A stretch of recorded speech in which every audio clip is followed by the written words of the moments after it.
Notre pain quotidien, deuxième partie. Matthieu chapitre 6, verset 11.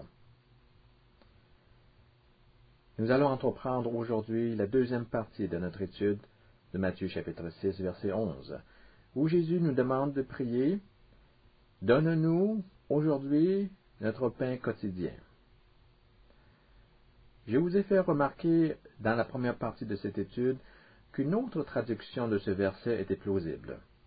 En effet, pour la plupart des experts de la Bible de notre époque, il est préférable de lire « Donne-nous aujourd'hui notre pain de demain ». Nous nous sommes aussi attardés à explorer la signification du mot « pain » dans le Notre Père. Nous avons découvert que ce mot ne désigne pas nécessairement cet aliment fait de farine et d'eau dont notre corps doit se nourrir. Jésus avait en tête d'abord et avant tout le pain spirituel dont notre âme a grandement besoin. Et nous avons vu que ce pain est le Seigneur Jésus lui-même. « Je suis le pain vivant », dit Jésus en Jean chapitre 6. « Celui qui mangera de ce pain vivra pour l'éternité. » Je vous ai fait remarquer que le salut ne consiste pas à ne prendre qu'une seule bouchée de ce pain. Le salut ou la vie éternelle repose sur une consommation régulière de ce pain spirituel. La dernière fois, nous avons étudié le sens de Matthieu 6, verset 11, en mettant l'emphase sur sa signification théologique. Nous allons reprendre aujourd'hui ce même verset et examiner plus particulièrement son aspect pratique. Donne-nous aujourd'hui notre pain de demain. Quelle est l'implication de ce verset pour le croyant dans sa vie de tous les jours? C'est ce que nous voulons explorer dans la leçon d'aujourd'hui.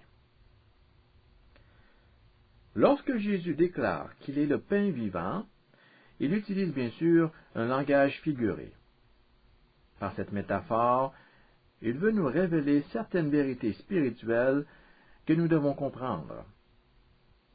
Il nous faut bien saisir le sens véritable de cette image. Il est évident qu'on ne peut pas manger un être humain comme on mange du pain.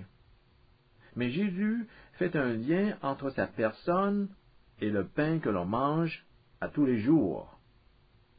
Et on constate, avec un certain effroi, qu'en poursuivant son discours, il nous invite même à manger la chair du Fils de l'homme. Quel est ce lien? Quelles sont les vérités spirituelles qu'il veut nous communiquer par cette image du pain? Tout d'abord, remarquons à nouveau qu'en Jean chapitre 6, Jésus introduit la notion du pain venu du ciel pour se référer à lui-même. Il compare ce pain à un autre pain venu du ciel, celui de l'Ancien Testament, c'est-à-dire la manne que les Israélites ont mangée dans le désert. Cette comparaison entre Jésus comme étant le pain de vie et la manne de l'Ancien Testament comporte d'importants éléments d'enseignement biblique pour nous. Car voyez-vous, nous pouvons nous comparer au peuple d'Israël du temps où il errait dans le désert. Dans un sens, les Israélites de cette époque représentent l'image de ce que nous vivons aujourd'hui sur le plan spirituel. L'apôtre Paul écrit en 1 Corinthiens chapitre 10 que tous les incidents de l'Ancien Testament ont été écrits pour nous instruire. Les livres de l'Ancien Testament n'ont pas été composés pour être lus comme de simples histoires. Les événements qu'on y retrouve peuvent et doivent servir à notre instruction spirituelle. Et une des leçons que nous apprenons concerne la comparaison entre les Israélites de l'Ancien Testament et les chrétiens du Nouveau Testament. À bien des égards, il y a des similarités que la parole de Dieu veut souligner. Ainsi, Nous formons le peuple de Dieu que l'apôtre Pierre décrit comme étant une race élue. 1 Pierre chapitre 2 verset 9. Choisis par Dieu pour accomplir ses desseins. Dieu nous a choisis et nous a tirés hors de l'Égypte, hors d'une vie de captivité, pour nous mener vers la terre promise. Nous marchons actuellement dans le désert de ce monde. Nous avons été sauvés de l'esclavage de l'Égypte, de l'esclavage du péché, et nous traversons présentement le désert de ce monde. À mesure que nous nous déplaçons dans ce désert, tout comme les Israélites, nous dépendons de cette nourriture venue du ciel pour soutenir notre vie spirituelle. Nous nous rendons vite à l'évidence que personne ne peut conserver une bonne santé spirituelle sans l'apport continuel de ce pain céleste, au même titre que les Israélites ne pouvaient survivre sans manger de la manne. Dieu doit nous fournir de façon constante cette nourriture spirituelle qui se retrouve en Christ. Tout comme notre corps dépend d'une saine alimentation pour se garder en santé, notre vie spirituelle dépend de Jésus, notre pain spirituel. Ce point est tout à fait crucial pour le croyant. On peut même affirmer qu'il s'agit d'une question de vie ou de mort. Je suis le pain de vie. Sans moi, vous ne pouvez pas vivre. En utilisant cette image du pain venu du ciel, Dieu veut nous faire prendre conscience du besoin absolu que nous avons de lui. Considérons maintenant un autre aspect de cette image. Non seulement exprime-t-elle l'importance vitale que le pain joue dans nos vies, mais l'idée qu'il ne cesse jamais d'être important se dégage aussi de cette image. Dans la vie, il y a des choses très importantes, sans lesquelles notre vie peut s'éteindre. Mais on n'en a pas toujours de besoin. Certaines choses ne sont essentielles qu'à certains moments. Prenez par exemple l'utilité des médicaments pour préserver la santé des gens. Une pneumonie mal soignée, c'est-à-dire une infection des poumons, peut entraîner la mort, particulièrement chez les personnes âgées. On doit la traiter avec un antibiotique. Mais une fois la santé recouvrée, on cesse la prise de ce médicament. Certains chrétiens semblent traiter Jésus de la même manière, comme s'il était une sorte de médicament. Ils n'en ont de besoin que pour guérir leurs plaies à certains moments de leur vie, surtout quand ça va mal. Dès qu'ils se sentent mieux, ils disent au revoir à Jésus, comme on dit au revoir à son médecin une fois le traitement terminé. On a besoin du médecin que dans la maladie. Mais le pain, on ne cessera jamais d'en avoir de besoin. C'est donc dire que non seulement la présence de Jésus s'avère capitale dans notre vie, mais sa présence demeure essentielle à tout moment de notre vie. Personne ne peut prétendre avoir la vie en se tenant à l'écart de Jésus. La vie éternelle ne se retrouve qu'en Jésus. Le don gratuit de Dieu, c'est la vie éternelle en Christ Jésus, notre Seigneur. Romains chapitre 6, verset 23. Nous aurons toujours besoin de Jésus. Même rendus au ciel, lorsque nous vivrons pour l'éternité à ses côtés, nous aurons encore besoin de Jésus. Et je suis content qu'il en soit ainsi. J'aime Jésus de tout mon cœur, et je n'accepterai pas de vivre sans lui. Je veux rester en relation avec lui pour toujours. Je veux me nourrir constamment de ce pain de vie.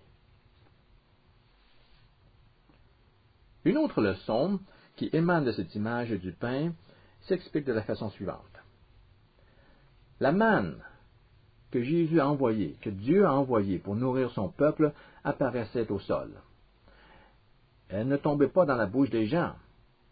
Il fallait la ramasser avant de pouvoir s'en nourrir. Souvenez-vous de ceci. L'action de se nourrir de ce pain de vie exige notre collaboration. Dieu n'a aucune intention de déposer ce pain céleste directement dans notre bouche. Il nous respecte trop pour nous forcer à le manger. Si nous voulons bénéficier des vertus de ce pain, nous devons faire l'effort de le recueillir et de l'apporter à notre bouche. Il ne faut pas s'imaginer que ce pain se rendra directement dans notre estomac sans une action de notre part. On doit d'abord désirer manger de ce pain. De la même façon, Jésus ne force jamais personne à faire accepter sa présence. Souvenez-vous du comportement de Jésus sur la route menant au village d'Emmaüs. 2 disciples se promenaient ensemble tout en parlant de Jésus. C'est alors que Jésus se joint à eux et marche avec eux. Lorsqu'ils atteignirent le village, Jésus fit comprendre aux 2 disciples qu'il doit poursuivre son chemin plus loin. Mais les disciples demandent avec insistance à Jésus qu'il reste avec eux pour passer le reste de la journée. Ils dirent « Reste avec nous, car le soir approche. Le jour est déjà sur son déclin. » Finalement, Jésus accepta de rester. Voyez-vous, Jésus ne force jamais la porte à personne. S'il ne se sent pas invité, il n'insistera pas davantage et poursuivra simplement son chemin. Il nous faut comprendre, il nous faut apprendre à ne pas harceler les gens avec l'Évangile. C'est la beauté de Christ qui attire les gens vers lui et qui fait en sorte qu'ils désirent le recevoir. Quand j'aurai été élevé de la terre, j'attirerai tous les hommes à moi. Jean chapitre 12, verset 32. Et plus nous connaissons Jésus, plus nous le trouvons attrayant. Donc, comme le pain, nous devons faire l'effort d'inviter Jésus dans notre vie pour pouvoir bénéficier de sa présence. Mais ce n'est pas tout. Il ne s'agit pas uniquement que de recevoir Jésus. La manière dont nous le recevons joue un rôle déterminant dans notre relation avec lui. Dans la parabole du semeur, Jésus nous enseigne qu'il ne suffit pas seulement d'écouter. La qualité de l'écoute spirituelle compte pour beaucoup. Certains peuvent écouter la parole de Dieu, mais rien ne se produit chez eux. D'autres écoutent la parole de Dieu avec humilité et ouverture. Ceux-là commencent à grandir spirituellement et à porter des fruits. Tous les sols ont reçu la même semence, c'est-à-dire la parole de Dieu. Et pourtant, le résultat n'a pas été le même, parce que les sols étaient de nature différente. Il y a des cœurs qui sont plus réceptifs que d'autres à la bonne nouvelle. Donc le seul fait de recevoir Jésus ne suffit pas. Il faut aussi considérer la manière dont on accueille Jésus. Ce pain, si vous voulez en bénéficier pleinement, ne le mettez pas tout simplement dans un sac. Vous devez y goûter et le consommer. Il doit se retrouver dans votre estomac, au centre de votre corps, pour être assimilé jusque dans les profondeurs de votre personne. Il en est de même avec le Seigneur Jésus. Si vous voulez expérimenter réellement la puissance du Christ, ne vous limitez pas à porter le pain de vie à vos lèvres sans l'avaler. Ceux qui reçoivent Jésus d'une manière strictement intellectuelle agissent justement de cette façon. Ils ont l'impression d'être des disciples de Jésus parce qu'ils démontrent, vu de l'extérieur, un comportement qu'on qualifierait de chrétien. Une vie spirituelle authentique ne repose pas sur un contact superficiel du pain sur vos lèvres. Il faut manger de ce pain. Il faut que le pain soit assimilé jusqu'aux profondeurs de vos entrailles. Il s'agit d'accueillir Jésus de tout votre cœur, de l'inviter à pénétrer jusque dans les parties les plus profondes de votre âme. Jésus doit se retrouver au centre de votre vie. Si on marginalise sa présence en le repoussant à la périphérie de votre existence, c'est comme si on se servait de la personne de Jésus comme un écusson qu'on porte pour afficher publiquement son adhésion à la foi chrétienne. Tout se fait en superficie. Si Jésus est vraiment notre Seigneur, il doit occuper une place de choix dans notre vie.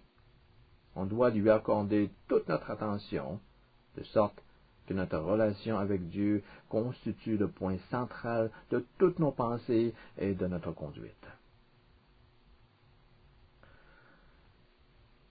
Revenons à cet incident entre Jésus et les disciples d'Emmaüs. En Luc chapitre 24, on nous dit que durant le souper, Jésus prit le pain, dit la bénédiction et rompit le pain. Notez bien l'action de briser le pain. Il rompit le pain et le donna aux disciples. Voyez-vous, afin de pouvoir manger du pain, il faut d'abord le rompre. Il est évident que personne ne mange une miche de pain en la mettant directement dans sa bouche. Il faut le rompre, le briser en petits morceaux que notre bouche pourra avaler. Maintenant, réfléchissez à notre pain spirituel. Vous rendez-vous compte qu'il a fallu le briser aussi? On a brisé le corps de Jésus sur la croix, afin qu'il puisse nourrir le monde. Lors de son dernier repas avec ses disciples, Jésus prit du pain et après avoir dit la bénédiction, il le rompit. Matthieu chapitre 26, verset 26. Puis il dit à ses disciples, « Prenez, mangez de ce pain. Ceci est mon corps. » On a brisé son corps sur la croix. On a endommagé sa vie physique, du moins temporairement. Mais il y avait un but dans tout cela, afin de nous servir de nourriture. Mangez de ce pain qui est mon corps. Jésus s'est donné de lui-même, complètement, afin de briser l'emprise que le péché avait sur nous. Voyez-vous toute la richesse que comporte l'image du pain? J'aimerais maintenant aborder un sujet relié étroitement à celui que nous étudions dans notre passage aujourd'hui. Il s'agit de la question de notre appétit spirituel. On ne peut vraiment pas parler de nutrition sans discuter du sujet de l'appétit. Et ingérer de la nourriture spirituelle implique la présence d'un appétit spirituel, n'est-ce pas? Comme je l'ai mentionné plus tôt, la vie chrétienne ne se résume pas à faire une profession de foi en Jésus une seule fois dans le passé, comme si on n'avait plus besoin de Jésus par la suite. Tant et aussi longtemps que nous sommes en vie, nous aurons toujours besoin de manger. Nous aurons toujours besoin de consommer ce pain de vie, et cela nécessite un appétit tout aussi constant. Mais nous n'avons pas tous le même appétit pour les choses spirituelles. Certains chrétiens manifestent une faim insatiable. D'autres se contentent d'une quantité minime de nourriture. Pourquoi une telle différence? Quelles sont les causes qui peuvent diminuer le désir de nourriture? Qu'est-ce qui peut faire obstacle au maintien d'un sain appétit spirituel? Eh bien, pensons d'abord à la maladie. Nous avons tous fait l'expérience de la maladie. Et je n'ai pas à vous convaincre du fait que lorsque vous êtes malade, vous ne pensez guère à manger. Souvenez-vous de votre dernière grippe. Vous faisiez de la fièvre, votre corps transpirait, tous vos muscles voulaient hurler de douleur. Vous étiez trop faible pour faire quoi que ce soit. Vous n'aviez pas envie de manger, et peut-être même que l'odeur de la nourriture vous rendait nauséeux. On voit donc qu'un mauvais appétit va de pair avec une mauvaise santé physique. C'est un lien qu'on peut établir entre la maladie et l'appétit. Ce lien demeure valable dans le monde spirituel. Il est possible qu'un mauvais appétit spirituel soit causé par une maladie spirituelle. Et à ce niveau, la source de la maladie tire toujours son origine du péché. C'est le péché qui nous rend spirituellement malades, parce qu'il fait obstacle à notre relation avec Dieu. Si nous permettons au péché de prendre place dans nos vies, Il faut s'attendre, tôt ou tard, à ce que notre désir pour Dieu se refroidisse. L'intensité de notre appétit spirituel s'éteindra graduellement. Et si votre conscience vous parle encore, vous aurez vite fait de vous éloigner de Dieu, afin d'échapper à ses accusations. Si votre conscience ne vous dérange plus, cela peut tout simplement signifier que vous avez perdu tout appétit spirituel. J'espère que par la grâce de Dieu et par sa puissance, aucun d'entre nous en arrivera là. Une deuxième raison qui peut expliquer un mauvais appétit est le manque d'exercice. Les personnes qui demeurent assises toute la journée dans le contexte de son travail n'auront pas le même appétit que celui qui aura été très actif physiquement. L'exercice physique, pratiqué sur une base régulière, aura l'effet d'accroître vos besoins en nourriture, augmentant du même coup votre appétit. Il en est de même pour votre appétit spirituel. Il se peut donc que le manque d'appétit sur le plan spirituel provienne d'un manque d'activité au service du royaume de Dieu. Certaines personnes professent la foi chrétienne sans vouloir participer à l'avancement du royaume de Dieu. On ne s'attend pas à avoir un appétit monstre de ces gens-là. Évidemment, le but n'est pas en soi d'accroître votre appétit spirituel en vous mettant au service de Dieu. Tout ce que je dis, c'est que notre appétit spirituel va certainement augmenter au même rythme que nous cherchons à rendre service à Dieu. Effet intéressant, Dieu comble notre appétit à mesure que nous dépensons des calories en travaillant à établir son royaume. Ceci nous ramène à l'évangile de Jean. En Jean chapitre 4, verset 32, Jésus fait la déclaration suivante. « J'ai à manger une nourriture que vous ne connaissez pas. » Voilà une phrase plutôt étrange. Jésus venait tout juste de faire la rencontre de la femme samaritaine. Pendant ce temps, ses disciples se sont rendus à la ville et en sont maintenant revenus avec de la nourriture qu'ils voulaient partager avec Jésus. Vous vous souviendrez que Jésus n'avait pas envie de manger à ce moment. C'est là qu'il leur dit, « J'ai à manger une nourriture que vous ne connaissez pas. » Jésus saisit cette occasion pour leur enseigner qu'il existe une autre sorte de nourriture, différente de celle qu'ils sont allés chercher en ville. Quelle est cette autre nourriture? Jean chapitre 4, verset 34. Ma nourriture est de faire la volonté de celui qui m'a envoyé et d'accomplir son œuvre. Autrement dit, nous sommes nourris spirituellement lorsque nous faisons affaire, lorsque nous nous affairons à accomplir la volonté de Dieu. Le fait de travailler à l'œuvre de Dieu répond par la même occasion à notre besoin de nourriture spirituelle. Et plus cette activité s'intensifie, plus notre appétit spirituel s'accroît. C'est pourquoi la Bible nous dit que la parole de Dieu constitue également une nourriture dont nous devons nous nourrir. Vous connaissez sans doute cette phrase de l'Ancien Testament, où il est écrit que l'homme ne vit pas de pain seulement, mais il vit de tout ce qui sort de la bouche de l'Éternel. Nous savons tous que pour garder notre corps en santé et en vie, il faut s'alimenter régulièrement. Sur le plan spirituel, la même exigence s'applique. On doit procurer à notre âme de la nourriture spirituelle, sans quoi on ne pourra préserver la vitalité de notre âme. Et cette nourriture se présente sous la forme de la parole de Dieu. Mais que signifie l'idée de se nourrir de la parole de Dieu? Nous savons comment manger une pomme, mais comment arrive-t-on à s'alimenter de la parole de Dieu? Bien sûr, il faut la lire. Il faut lire la Bible, l'étudier soigneusement.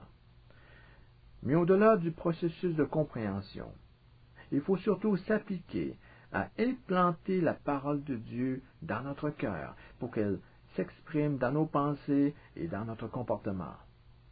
En d'autres mots, on se nourrit de la parole de Dieu lorsqu'on exécute ce qu'elle nous enseigne. Souvenez-vous à nouveau de ce que Jésus dit en Jean chapitre 4. Ma nourriture est de faire la volonté de Dieu, d'exécuter sa volonté. Et où retrouve-t-on la volonté de Dieu si ce n'est que dans la Bible? De la même manière, l'homme vit de tout ce qui sort de la bouche de Dieu, dans la mesure où sa vie reflète la volonté de Dieu, dans la mesure où il accomplit et obéit à sa parole.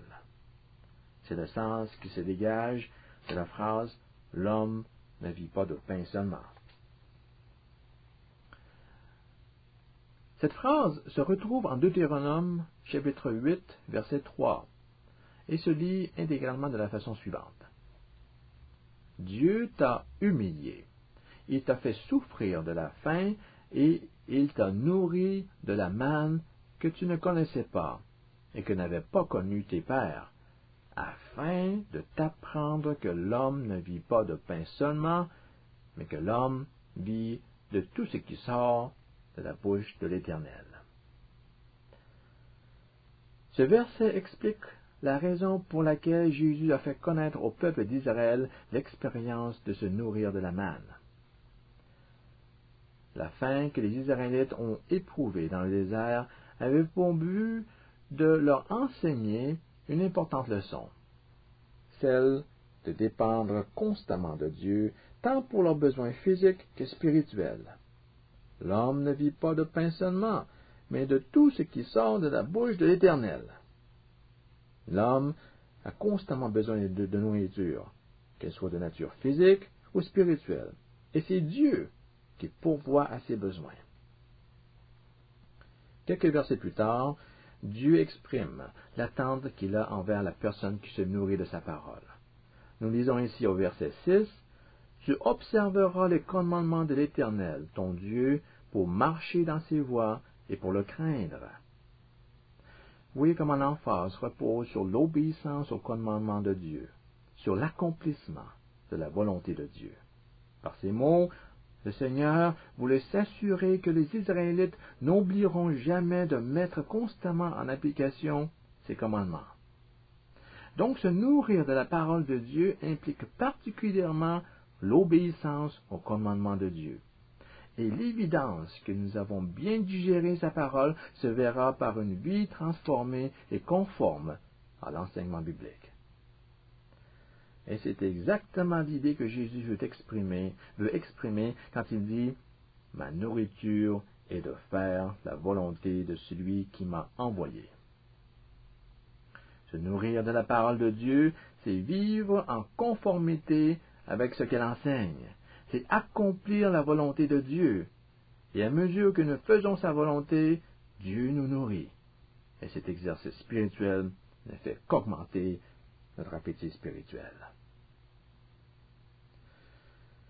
Finalement, il faut réaliser que non seulement l'appétit dépend d'une bonne santé conjuguée avec de l'exercice pratiqué sur une base régulière, mais il est aussi influencé par la conviction que cette nourriture est bonne.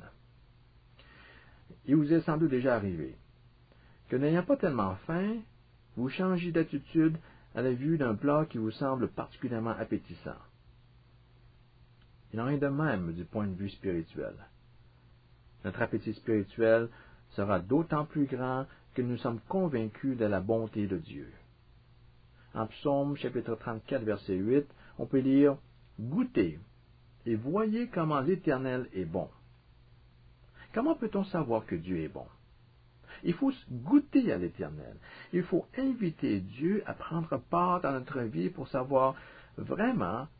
pouvoir vraiment savourer sa bonté et son amour. Prenez ce pain de vie, goûtez-y, mangez-le et voyez-vous pour vous-même s'il est bon. Jésus est le pain vivant. À mesure que vous goûtez de sa personne et que vous savourez sa présence, vous constaterez qu'il est si bon d'être avec lui, au point que vous ne voudrez plus vous éloigner de lui. On ne peut éveiller un tel appétit spirituel que par une nourriture au goût exceptionnel. ayant entendu la parole de Dieu aujourd'hui, je vous encourage à faire en sorte d'inviter Jésus à être présent jusque dans les parties les plus profondes de votre être. Faites l'expérience de sa vie et de sa force en vous, dans votre marche avec Dieu. Continuons à goûter à sa bonté sur une base quotidienne. Si vous n'êtes pas chrétien, si vous n'avez jamais mangé de ce pain, sachez que vous pouvez demander à Dieu de vous fournir ce pain. Je vous assure que Dieu se fera un plaisir de vous en donner, sans limitation de quantité. Ne ratez pas cette offre. Votre vie éternelle est en jeu. Si aujourd'hui, après avoir entendu cette leçon, vous avez la conviction que ce pain peut vous donner la vie éternelle, priez Dieu en toute humilité qu'il vous accorde ce pain de vie.